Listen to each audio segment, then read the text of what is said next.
head of the country's central bank floated the idea of dumping the greenback as the world's reserve currency, replacing it with an international currency. Thousands of people gathered to hear Barack Obama deliver key foreign policy speech on his current European tour. His vision for America's place in a new world order. Returning vets could be a risk to our nation. We've got to give them a stake in creating the kind of world order that I think all of us would like to see. And one of the ways it will drive the change is through global governance. I think a new world order is emerging. This is a hoax and a scam which is designed to transfer wealth and power from the private sector to the government sector and from the government of the United States to a world government. And those people who have been yelling, oh, the UN's going to take over global conspiracy government. Theorists. They've been crazy, but now they're right. And who got the money? Hundreds and hundreds of banks. Any bank or that has access to the U.S. Federal Reserve's discount. Tell us who they are. No. You know, financial terrorism. They have the ability to tweak the knob. I am proposing that the Federal Reserve be granted new authority.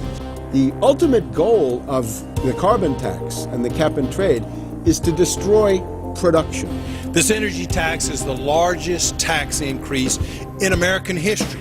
We're actually creating a global warming police. So number one, they can come in, the federal government can come in and inspect your house and send you the bill. We're setting up a global warming Gestapo. And one of the things that if you talk to our generals, they are desperate for is a civilian counterpart to our military forces. I am fierce. And this is what I wear. Senator Barack Obama's presidential campaign is asking Missouri law enforcement to target anyone who lies or runs a misleading television ad. I've now been in 57 states. I think one left to go. The president, when he was in Europe last week, he met with the King of Saudi Arabia. He appeared to bow. President Obama today proposed something new, something called prolonged detention. Pre-crime is where people are arrested and incarcerated to prevent crimes that they have not yet committed.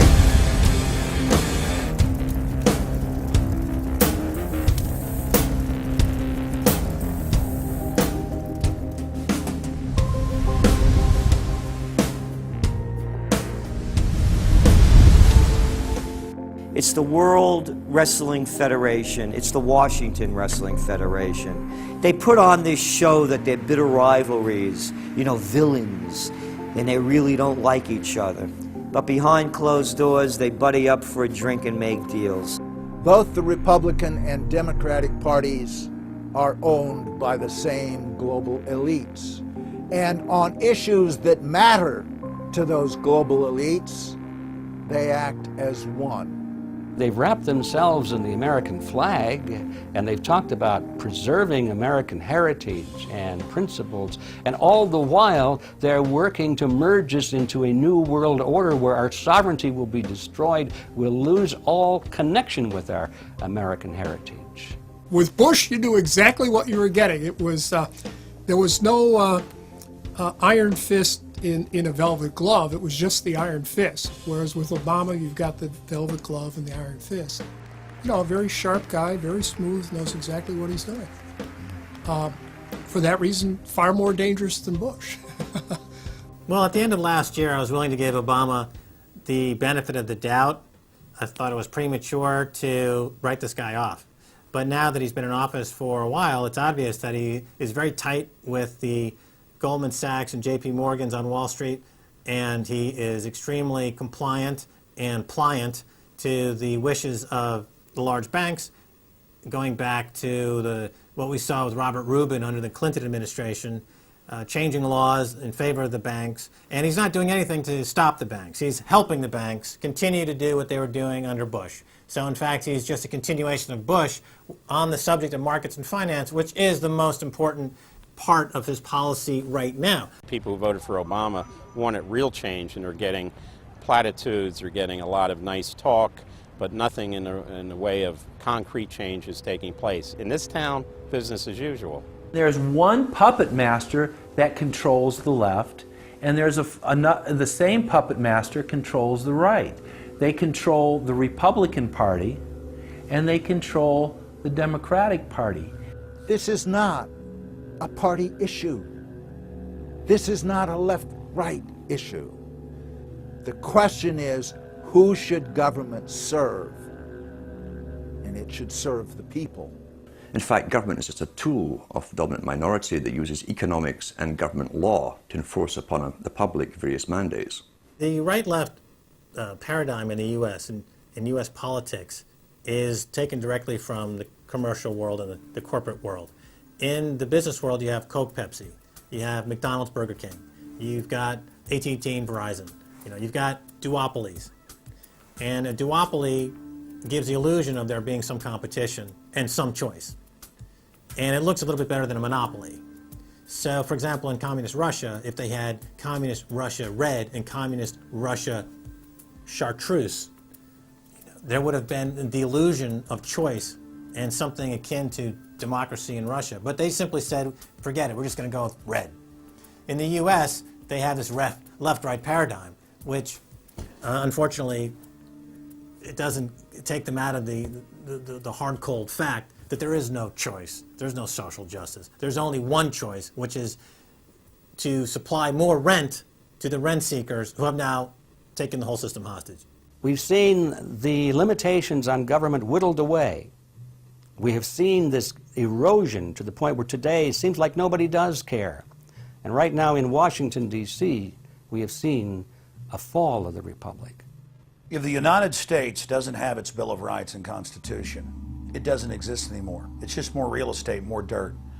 And that's what these global corporatists want. They want to completely dismantle the Bill of Rights and Constitution, and they're doing that right now. This is the fall of the republic. Our nation is dying. We, the people that live in this fine country, need to stand up, get involved, and take the system back. It's the Bill of Rights and Constitution that we owe allegiance to, not to a political party, and not to politicians that wrap themselves in the red, white, and blue, while at the same time they destroy everything that sacred flag stands for. So in the old days, you used to have this globe that with 180 some odd countries, and a few of those countries had a lot of power, like the Soviet Union, the United Kingdom, and the United States at various times. But today, you might better look at that globe and say that it's surrounded by huge clouds swirling around the planet. They know no national boundaries. They don't follow any specific sets of laws, and these are the big corporations. They basically control politicians around the world because they have all the money, and politicians always need money to get elected or to run their governments if they're not democratically elected politicians. They control the mainstream press, either through outright ownership or advertising budgets.